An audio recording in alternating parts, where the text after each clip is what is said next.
Times today news కి స్వాగతం. ముందుగా హెడ్లైన్స్ చూద్దాం. సచివాలయంలో జరుగుతున్న మీడియా సమావేశంలో ముఖ్యమంత్రి రేవంత్ రెడ్డి.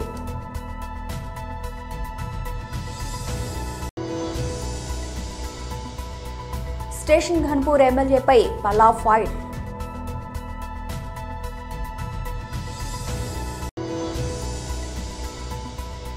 పుష్ప 2 విడుదలై శనివారంతో నెల మొత్తం కలెక్షన్లు ఎంతంటే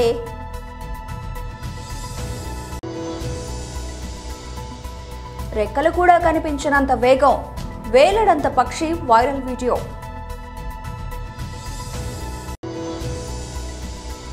విశాఖపట్నం జిల్లా అధ్యక్షులు మరియు మాజీ మంత్రి శ్రీ గుడివాడ అమర్నాథ్ ప్రెస్ మీట్. సచివాలయంలో జరుగుతున్న మీడియా సమావేశంలో ముఖ్యమంత్రి రేవంత్ రెడ్డి పాల్గొన్నారు. వ్యవసాయం దండగ కాదు, వ్యవసాయం పండుగ చెయ్యాలని మా ప్రభుత్వం పట్టుదలతో చేపట్టిన కార్యక్రమాలలో భాగంగా రైతు భరోసాకు సంబంధించి శాయశక్తుల ప్రతిపక్షాల నుంచి మొదలు పెడితే పత్రికల ప్రసార సాధనాల వరకు ఊహాగానాలు చేయడం, ఉన్నవి లేనివి ప్రభుత్వ నిర్ణయాలని మీకు మీరే ప్రకటించి రైతులలో గందరగోళాన్ని సృష్టిస్తున్నారు. కాబట్టి ఆ గందరగోళాన్ని దూరం చేస్తూ రైతులకు ఒక శుభవార్త వినిపించాలని ఈ మంత్రివర్గ సమావేశంలో సహచరులందరి సూచనల మేరకు ఈరోజు నిర్ణయం తీసుకోవడం జరిగింది. రైతు భరోసా కార్యక్రమంలో భాగంగా వ్యవసాయ యోగ్యమైన భూములన్నింటికి రైతు భరోసా పథకం కింద నిధులను ఇవ్వడం జరుగుతుంది. గత ప్రభుత్వం రైతు బంధు పథకంలో భాగంగా సంవత్సరానికి 10,000 ఇస్తే మా ప్రభుత్వం ప్రజాపాలనలో రైతులందరికీ సంవత్సరానికి 12,000 రూపాయలు ఇవ్వాలని నిర్ణయం తీసుకున్నది. అదేవిధంగా భూమి ఉన్న రైతులకు రైతు భరోసా పథకం కింద వ్యవసాయ యోగ్యమైన ప్రతి ఎకరాకు 12,000 రూపాయలు ఇస్తున్నప్పుడు తండాలలో, గూడాలలో, మారుమూల పల్లెల్లో ఉన్న భూమి లేని వ్యవసాయ రైతు కుటుంబాలు భూమి లేకపోవడం ఒక శాపము, ప్రభుత్వం మమ్మల్ని ఆదుకోకపోవడము ఇంకొక శాపము అన్నట్టుగా పాదయాత్రల సందర్భంగా అటు బట్టి విక్రమార్క గారికి కానీ నాకు కానీ ఈ మధ్యకాలంలో మా మంత్రివర్గ సహచరులు పర్యటనలకు వెళ్ళినప్పుడు దృష్టికి తీసుకురావడం జరిగింది. అందుకే మా ప్రభుత్వం భూమి లేని వ్యవసాయ కుటుంబాలకు ప్రతి సంవత్సరానికి 12,000 రూపాయలు వాళ్ళకు కూడా ఇవ్వాలి, వాళ్ళు కూడా మన సమాజంలో మనలో భాగమే అని గుర్తించి ఈ పథకాన్ని అమలు చేయాలని నిర్ణయం తీసుకున్నది. ఈ పథకానికి ఇందిరమ్మ ఆత్మీయ భరోసా పథకం అని చెప్పి ఊసరవెల్లి కడియంకు గోరి కడతాం. శ్రీహరి పొద్దుతిరుగుడు పువ్వసంటోడు పదవి పిచ్చోడు. ఏ పార్టీ అధికారంలో ఉంటే ఆ పార్టీకి వెళ్తాడు. ఆయన బిడ్డకు ఎంపీ టికెట్ ఇస్తే పైసలతో సహా వెళ్లి మోసం చేసిండు. గులాబీ జెండా కింద గెలిచిన ఆయనకు ఏమాత్రం సిగ్గుసెర ఉన్నా వెంటనే రాజీనామా చేయాలి అని స్టేషన్ గన్పూర్ ఎమ్మెల్యే కడియం శ్రీహరిపై జనగామ ఎమ్మెల్యే పల్లా రాజేశ్వరరెడ్డి ఫైర్ అయ్యారు. స్టేషన్ గన్పూర్ నియోజకవర్గం జనగామ నియోజకవర్గం జనగామ జిల్లాలో ఉన్నది. జనగామ జిల్లా మొదటి నుంచి కూడా ఉద్యమాలకు ఊతంగా ఉన్నది. ఉద్యమాల్లో పాల్గొన్న వాళ్ళని ఎక్కువగా గెలిపించింది. దురదృష్టవశాత్తు నమ్మవలికి కేసీఆర్ పక్కన బీఆర్ఎస్ పక్కన చేరితే కడియం శ్రీహరిని ఆ నాయకులు ప్రజలు కలిపి గెలిపించింది. ఇవాళ ఊసరవెల్లి సిగ్గుపడేటట్లు రాజకీయం అధికారం ఎటుంటే అటువైపే పొద్దుతిరుగుడు పువ్వులా తిరుగుతూ ఉంటాడు. ఆ పొద్దుతిరుగుడు పువ్వు ఆ ఊసరవెల్లి నిన్న కేసీఆర్ గారి మీద, కేసీఆర్ గారి కుటుంబం మీద, కేటీఆర్ గారి మీద, కవిత గారి మీద ఇష్టం వచ్చినట్లు అవాకులు చివాకులు వెళ్ళిండ్రు. నీకు సిగ్గు శరం ఉంటే ఏ ప్రజలైతే ఏ గులాబీ జెండా అయితే ఏ యొక్క కేసీఆర్ నాయకత్వంలో నువ్వు గెలిచినవో రాజీనామా చేసి మాట్లాడు. నీవు ఎమ్మెల్యేగా ఉండే కంటే ముందు ఎమ్మెల్సీగా 2 సార్లు అవకాశం ఇచ్చింది కేసీఆరే కదా. నీ బిడ్డకు ఎంపీ టికెట్ ఇస్తే పైసలతో సహా తీసుకుపోయి ఇలా మోసం చేసింది నువ్వే కదా. నీకు డిప్యూటీ సీఎం ఇస్తే మొత్తం కూడా నీ యొక్క కుటుంబాన్ని పెంచి పోషించుకున్నావు తప్ప నీతులు చెప్తూ గోతుల్లో వినవు. నీలాంటి వాళ్లకు ఎన్నిక బరాబరిగా వస్తుంది. ప్రజలు నిన్ను ఏ విధంగా మోసం చేసినావో అంతలోపు పాత్ర పెట్టడం కూడా ఖాయం. ఇవాళ కేసీఆర్ గారు పక్కన ఉన్న 11 సంవత్సరాలు కేసీఆర్ అంతా ఇంత అని చెప్పేసి రోజు బొగుడుడే, కేటీఆర్ గారిని బొగుడుడే, అందరి వెంట పడి పొగిడి నియోజకవర్గానికి ఏమాత్రం పని చేయకుండా వస్తున్న పనులు కూడా అడ్డుకొని కనీసం 40 ఏళ్ల రాజకీయం అంటే ఒక్క డిగ్రీ కాలేజ్ తెచ్చిన మొహమా నీదని అడుగుతున్నాం. మేము తీసుకొచ్చినాం కన్పూర్కి డిగ్రీ కాలేజ్, మేము తీసుకొచ్చినాం రిజర్వాయర్లు, మేము తీసుకొచ్చినాం మొత్తం కూడా ఇవాళ ఉన్న కాలువలు నింపబోతున్నాం. రేపొద్దున నేను తీసుకొచ్చిన ఎత్తిపోతల పథకానికి ఇవాళ కొబ్బరికాయ కొట్టాడట. సిగ్గు శరం ఉండాలి. రాజీనామా చేసి గెలిచి అప్పుడు కొబ్బరికాయ మళ్ళీ అవసరం అనుకుంటే కొట్టు. ఇవాళ కేసీఆర్ మీద మాట్లాడేంత మునగాని కాదు నువ్వు. ఇవాళ నువ్వు ఏ అడ్డు పెట్టుకొని మాట్లాడుతున్నావో జాగ్రత్త బిడ్డ. ఇవాళ మా ప్రజల దయాదాక్షిణ్యాలతో గెలిచినావు, మా పార్టీ జెండాతో గెలిచినావు, మా నాయకుల దగ్గర నుండి టికెట్లు పొందినావు, పైసలు పొందినావు, పదవులు పొందినావు, అధికారం అనుభవించినావు. ఇవాళ నీతులు మాట్లాడితే జాగ్రత్త బిడ్డ. నిన్ను ఎంతవరకు ఎక్కడ చేయాలనో నిన్ను ఓడించడమే కాదు, రాజకీయంగా నువ్వు చివరి దశకు వచ్చినావు. నీ వయసు సహకరించట్లేదనుకుంటే ఏం మాట్లాడుతున్నావో జాగ్రత్త అని చెప్పేసి బీఆర్ఎస్ పార్టీ తరఫున హెచ్చరిస్తున్నాం. అల్లు అర్జున్, రష్మిక మందన, ఫహజ్ ఫాజల్ ప్రధాన పాత్రలో దర్శకుడు సుకుమార్ తెరకెక్కించిన పుష్ప 2 మూవీ డిసెంబర్ 5న విడుదలైంది. జనవరి 4తో ఈ సినిమా విడుదలైన నెల రోజులు పూర్తయ్యాయి. అయినప్పటికీ ఈ మూవీ కలెక్షన్ల ప్రపంచం కొనసాగుతూనే ఉంది. ముఖ్యంగా హిందీ వర్షన్ వసూళ్లు చెప్పుకోదగ్గ రీతిలోనే రాబడుతోంది. విడుదలైన 31వ రోజైన శనివారం ఈ సినిమా దేశవ్యాప్తంగా 5.5 కోట్ల రూపాయలు వసూలు చేసింది. తెలుగు వర్షన్లో 5.5 కోట్ల రూపాయలు, హిందీ వర్షన్లో 4.35 కోట్ల రూపాయలు, తమిళం, కన్నడ వర్షన్లలో కలిపి 15 లక్షల రూపాయలు కొలగొట్టింది. దీంతో దేశవ్యాప్తంగా ఈ సినిమా కలెక్షన్లు 1200 కోట్ల రూపాయల మైలురాయికి చేరువయ్యాయి. శనివారం నాటికి 1199 కోట్ల రూపాయలకు చేరుకున్నాయని మూవీ కలెక్షన్లను ట్రాక్ చేసే సైకిల్కు పేర్కొంది. ఇవాళ ఆదివారం కావడం థియేటర్లలో ఇతర చెప్పుకోదగ్గ సినిమాలేవీ లేకపోవడంతో పుష్ప 2 వసూళ్లు గణనీయంగా పెరిగేందుకు అవకాశాలున్నాయని బాక్సాఫీస్ పండితులు అంచనా వేస్తున్నారు. ఇక ప్రపంచవ్యాప్తంగా పుష్ప 2 సినిమా కలెక్షన్లు 1800 కోట్ల రూపాయలు దాటాయి. సంక్రాంతికి కొత్త సినిమాలు వస్తూ ఉండడంతో పుష్ప 2 వసూళ్లపై ప్రభావం చూపే అవకాశాలు ఉన్నాయి. ఏదైనా చిన్న విషయాన్ని చెప్పడానికి పిల్లంతా అని చెబుతూ ఉండడం సాధారణమే. ఊర పిచ్చుకపై బ్రహ్మాస్త్రమా అంటూ అతి చిన్నవైన పిచ్చుకలను గుర్తు చేసుకోవడము మామూలే. కానీ పిచ్చుకల కన్నా చిన్నగా ఉండే హమ్మింగ్ బర్డ్ గురించి తెలుసా? ఇవి కేవలం మన చేతి బొటన వేలంతే ఉంటాయి. ప్రపంచంలోనే అత్యంత చిన్న పక్షుల్లో ఒకటైన దీనికి ఎన్నో రకాల ప్రత్యేకతలు ఉన్నాయి. పక్షులు అత్యంత వేగంగా రెక్కలు ఆడించగలిగేవి ఇవే. పక్షులేవైనా ఎగిరే సమయంలో కేవలం ముందుకు మాత్రమే వెళ్ళగలవు. హమ్మింగ్ బర్డ్స్ మాత్రం ముందుకు వెనక్కి ఎలాగైనా అప్పటికప్పుడు దిశను మార్చుకుంటూ ఎగరగలవు. అంతేకాదు పూల నుండి తేనెను ఆహారంగా తీసుకోవడం కూడా దీని స్పెషాలిటీ. అలాంటి హమ్మింగ్ బర్డ్స్ రెక్కలు కూడా సరిగా కనబడనంత వేగంగా ఆడిస్తూ ఓ వ్యక్తి చేతిలోని పానీయాన్ని తాగుతున్న వీడియో సోషల్ మీడియాలో వైరల్గా మారింది. ఎక్స్లో దీన్ని పోస్ట్ చేసిన 3-4 గంటల్లోనే 1,00,000కు పైగా వ్యూస్ వచ్చాయి.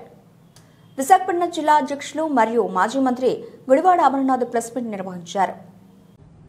రాష్ట్రంలో ఎక్కడా లేని విధంగా వారు చేపట్టినటువంటి ఈ సభ్యత్వ నమోదు కార్యక్రమం 100% సభ్యత్వం చేర్చుకున్నటువంటి గ్రామంగా ఆ గ్రామాన్ని ఎంపిక చేసినట్టు, ఆ గ్రామానికి వారు విచ్చేసి అక్కడ ప్రజలకు ఏదో కృతజ్ఞతలు చెప్పడమో లేదా వారి పార్టీ సమావేశం పెట్టుకుంటున్నట్టుగా కొన్ని ప్రధానమైనటువంటి వారి పత్రికల్లో, ఈనాడు అలాగే ఆంధ్రజ్యోతి పత్రికల్లో చూడడం జరిగింది. సరే, ప్రజాస్వామ్యంలో ఏ రాజకీయ పార్టీతో ఎవరు ఉండాలనేటువంటిది ప్రజల తాలూకా నిర్ణయం. ప్రతి గ్రామంలో వివిధ రాజకీయ పార్టీలకు సంబంధించినటువంటి నాయకత్వాలు, ఆయా రాజకీయ పార్టీలకు సంబంధించినటువంటి ఆలోచన విధానాల్ని నమ్మి వెంట నడిచేటువంటి ప్రజలు ప్రతి గ్రామంలో ప్రతి ప్రాంతంలో కూడా ఉంటారు. అయితే లేనిది ఉన్నట్టుగా సృష్టించి తద్వారా రాజకీయంగా లబ్ధి పొందుదాం అనేటువంటి ప్రయత్నం చేయడం అనేటువంటిది కరెక్ట్ కాదు. ఎందుకంటే గడిచినటువంటి ఎన్నికల్లో, స్థానిక సంస్థల ఎన్నికల్లో 2021లో జరిగినటువంటి పంచాయతీ ఎన్నికల్లో కానివ్వండి, లేదా తర్వాత అదే సంవత్సరంలో తర్వాత జరిగినటువంటి ఎంపీటీసీ ఎన్నికల్లో కానివ్వండి, లేదా 2019లో మా పార్టీ అభ్యర్థి అప్పుడు గెలిచినప్పుడు వచ్చినటువంటి ఓట్లు చూసినప్పుడు కానీ, లేదా మొన్న 2024లో మా పార్టీ అభ్యర్థి ఓడిపోయినప్పటికీ వచ్చినటువంటి ఓట్ల శాతం చూస్తే కానీ ఎక్కడ కూడా వన్ సైడెడ్ తీర్పు అనేటువంటిది వైఎస్ఆర్ కాంగ్రెస్ పార్టీకి వ్యతిరేకంగా ఇచ్చినటువంటి సందర్భాలు ఎప్పుడూ లేవు. అక్కడ యునానిమస్గా మా పార్టీ అభ్యర్థి సర్పంచ్గా ఎన్నికయ్యారు. అందులో ఉన్నటువంటి 10 మంది వార్డు మెంబర్లు యునానిమస్గా మాకు ఎంపికయ్యారు. తర్వాత జరిగినటువంటి ఎంపీటీసీ ఎన్నికల్లో మా పార్టీ సింబల్ మీద గెలిచినటువంటి ఎంపీటీసీ ఎన్నికయ్యారు. మొన్న 2024లో జరిగినటువంటి ఎన్నికల్లో రాష్ట్రంలో అతిపెద్ద నియోజకవర్గం, మెజారిటీ కూడా ఆ రకంగానే ఆ రోజు వచ్చినప్పుడు, అప్పుడు కూడా పోనీ ఆ గ్రామంలో ఏదైనా వన్ సైడెడ్గా తీర్పు వచ్చిందానంటే 1350 పైచిలకు ఓట్లు పోలైతే 600 ఓట్లు వైఎస్ఆర్ కాంగ్రెస్ పార్టీకి, 750, 160 ఓట్ల మెజారిటీ తెలుగుదేశం పార్టీకి ఆ గ్రామంలో వచ్చాయి. మా పార్టీకి సంబంధించినటువంటి ఆ గ్రామ సర్పంచ్ గారు కానీ, ఎంపీటీసీ గారు కానీ, వైస్ ప్రెసిడెంట్ గారు కానీ, వార్డు మెంబర్లు కానీ, మాజీ ఎంపీటీసీ, మాజీ సర్పంచ్ గారు అందరితో పాటు ఆ గ్రామంలో వైఎస్ఆర్ కాంగ్రెస్ పార్టీకి సంబంధించినటువంటి ముఖ్య కార్యకర్తలు అందరూ కూడా ఇక్కడే ఉన్నారు. మరి 100% సభ్యత్వం ఏ రకంగా జరిగింది అంటే మిమ్మల్ని మీరు మోసం చేసుకుంటున్నారా, లేదా ప్రజల్ని మభ్యపెడుతున్నారా? బాపట్ల జిల్లా కర్లపాలెం రామకృష్ణ సేవా సమితిలో యోగా శిక్షణ తరగతులు నిర్వహించారు. ఈ సందర్భంగా పూర్ణానంద మహారాజు మాట్లాడుతూ ప్రపంచవ్యాప్తంగా యోగాకు ఆదరణ పెరుగుతుందన్నారు. ప్రతిరోజు యోగా చేయడం వల్ల శారీరక దారుఢ్యంతో పాటు మానసికంగా బలంగా ఉంటారని వివరించారు. ఈ కార్యక్రమంలో పెనుమత్స బాపిరాజు, తునుగుంట్ల లలితబాబు తదితరులు పాల్గొన్నారు. మలం శరీరస్య చ వైద్యకేన యోపాకరోతం ప్రవరం మునినా పతాంజలి గానతోస్మి. అది చాలా పురాతనం. మన ఋషులు మునులు మనకి ఇచ్చిన సంపద. ఎలాగే మన తల్లిదండ్రి మనకి ఆస్తిపాస్తులు అందిస్తారు, మన యొక్క ఋషులు మునులు అందించిన ఈ యోగా ప్రక్రియ ద్వారా శారీరకంగా, మానసికంగా, ఆధ్యాత్మికంగా అంటే మరి పతాంజలి మాట చెప్తారు, యమ, నియమ, ఆసన, ప్రాణాయామం, ప్రత్యాహార, ధారణ, ధ్యాన, సమాధి అంటే ఒక మనిషి అత్యున్నతమైన స్థితి, తన నిజస్వరూపాన్ని తెలుసుకోవడానికి ఉపయోగపడుతుంది. యోగాలో ముఖ్యంగా శారీరకంగా, మానసికంగా సంతోషంగా ఉండడానికి తను నాడీ వ్యవస్థను అంతా ఫ్రీగా చేస్తారు. శ్వాసకోశాలు అన్నీ చక్కగా ఉంటాయి. శరీరంలో ప్రతి అంగానికి కూడా శ్వాస వెళ్ళే అవకాశం ఉంటుంది. ప్రతి ఆసనంలో ఒక స్థితిగతిలో శ్వాసకోశ స్థితులు మెరుగుపడుతుంది. సో యోగా అంటే కేవలం మనుషులు అనుకుంటారు ఏదో ఆసనాలు చేయడమే కాదు. ఇది భగవంతుని మనస్సును నిశ్చలం చేసి ఆత్మస్థితిలో నుంచి సమాధి స్థితి దాటి తుర్యావస్థ వరకు తీసుకెళ్లే స్థితి. సో ఇది మన సంస్కృతి, మన సంప్రదాయం.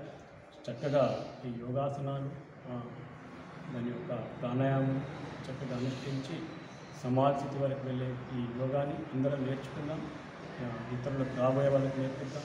విదేశాలు చక్కగా మన సంస్కృతిని గౌరవిస్తూ అందరూ నేర్చుకుంటున్నారు. సో యోగా అనేది మన సంస్కృతి, మన సంప్రదాయం, భారతదేశ సంపద. అందరూ చేయాలి, నేర్చుకోవాలి.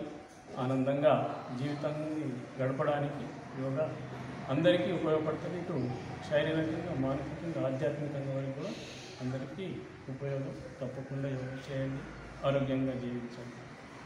తెలంగాణలో నేడు టీజీటెట్ పరీక్ష ఉదయం 9 నుండి 11:30 వరకు జరగనున్న పరీక్ష గట్కేసర్లో ఏర్పాటు చేసిన పరీక్షా కేంద్రానికి ముందస్తుగా హాజరై పరీక్షా కేంద్రంలోకి వెళుతున్న అభ్యర్థులు క్షుణ్ణంగా తనిఖీ చేసి పరీక్షా కేంద్రానికి తరలిస్తున్న సంబంధిత అధికారులు.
బులెటిన్ ముగించే ముందు హెడ్లైన్స్ మరోసారి.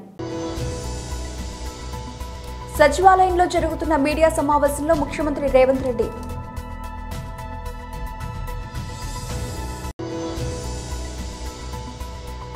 స్టేషన్ ఘన్పూర్ ఎమ్మెల్యేపై పల్లా ఫైర్.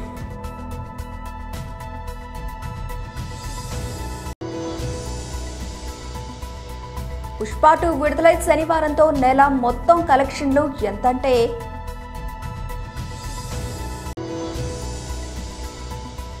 రెక్కలు కూడా కనిపించినంత వేగం, వేలడంత పక్షి వైరల్ వీడియో.